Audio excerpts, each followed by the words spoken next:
انا عمري ما قلت انا تعبت، لان كل لحظه انا مريت بيها من ساعه ما سبت اسكندريه لغايه ما جيت القاهره كان فيها طموح واصرار وفيها ثقه في الله سبحانه وتعالى.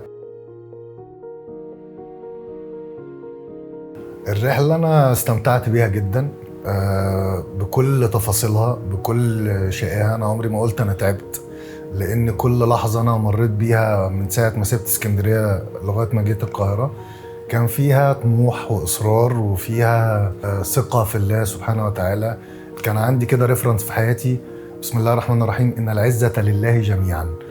صدق الله العظيم. فما كانش عندي تخوف من كل التخوفات اللي كانوا بيتكلموا فيها. الممثل لازم يبقى عنده مقومات معينة، لازم يبقى مش عارف شعرك أصفر وعينك خضراء علشان تبقى بتشتغل الشغلانة، لازم يبقى خالتك الفنانة مش عارف مين. يعني كان في شوية حاجات كده الناس بتتكلم فيها ملهاش علاقة خالص بالإصرار والتعب والجهد.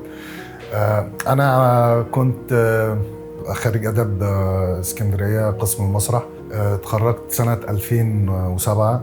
اشتغلت كتير جدا مسرح في اسكندريه، مراحل كتير جدا من وانا نفسي امثل لحد ما بقيت مشهور في اسكندريه لغايه ما جيت القاهره. ما عنديش اي حد اعرفه هنا وبدات من زيرو تاني. عملت مسرحيات كتير جدا جدا، يمكن يكون اشهرهم لما جيت القاهره هنا مثلا رجل بلا اجنده مع دكتور ايمن عبد الرحمن. عملت هنكتب دستور جديد مع مازن الغرباوي.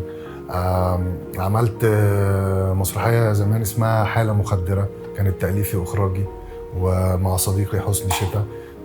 مؤخرا في الاحتراف كنت عامل مسرحيه اسمها ابو كبسوله، كانت في اسكندريه، كانت عامله اعلى ايراد في البيت الفني للمسرح بفضل الله الحمد لله. والقاهره بقى كان موضوع تاني في مستوى الرحله، يعني انك انت تبقى عايز الناس تعرف ان في واحد بيمثل يعني. فابتديت بالجمله والجملتين والمشهد والمشهدين لحد ما بقيت باخد ادوار بيتسند الي ادوار يعني. والحمد لله يعني بقيت بحاول ابقى موجود يعني.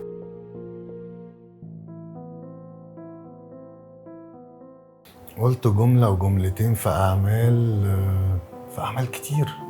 يعني مثلا آه، كنت عامل مشهد زمان في ونيس وأحفاده، كان مشهد حوالي 4 جمل مثلا، بس كان حلم إن أنا أشتغل طبعا مع أستاذ محمد صبحي.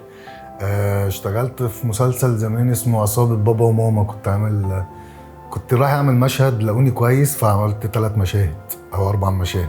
كنت عامل مشهدين في عبودة ماركة مسجلة، زمان كان أول مسلسل لسامح حسين.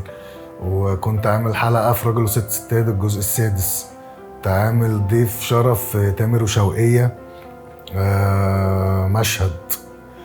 كنت عامل في مثلا مسلسل جوز ماما الجزء التاني، كنت عامل 3 مشاهد ضيف شرف. بس الحمد لله يعني انا بحب قوي نصرة ربنا في حاجات كده بتحصل معايا. ان مثلا تامر وشوقية كنت عامل مشهد ضيف من زمان جدا. بعد كده عملت بطولة في لما تامر ساب شوقية، اول ما تامر مشي فجيت عملت بطولة. كنت عامل جوز ماما الجزء التاني، كنت عامل 3 مشاهد ضيف. في الجزء التالت عملت بطل. فالحمد لله يعني ربنا كرمني يعني في الحاجات دي.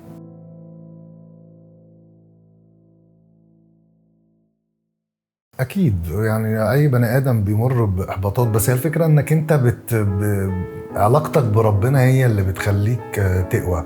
لان في اي لحظه من لحظات البني ادم بيبقى فيها يعني اب اند داون، وبيبقى فيها انك انت بتحس انك مش موجود، انت مش في الشغلانه. بس انا كان عندي هدف من وانا في القاهره ان انا مش هعدي يوم الا لما احس ان انا عملت فيه حاجه. امي كل حاجه في حياتي يعني. هي اساس حبي للدراما اساسا، يعني من غير ما هي توعى يعني. لان هي عندها مقومات البطله الشعبيه الحقيقيه اللي ربت 5. كانت سند لابويا جدا. كانت هي اداره الحياه كلها كانت امي. ف دعوة امي دايما هي اللي انا بقدر اتحرك بيها، يعني ما اقدرش امشي من غير ما تدعي لي، من غير ما احس، يعني لازم اسمع منها ان هي راضيه عني. علشان احس ان انا ينفع اكسر الدنيا.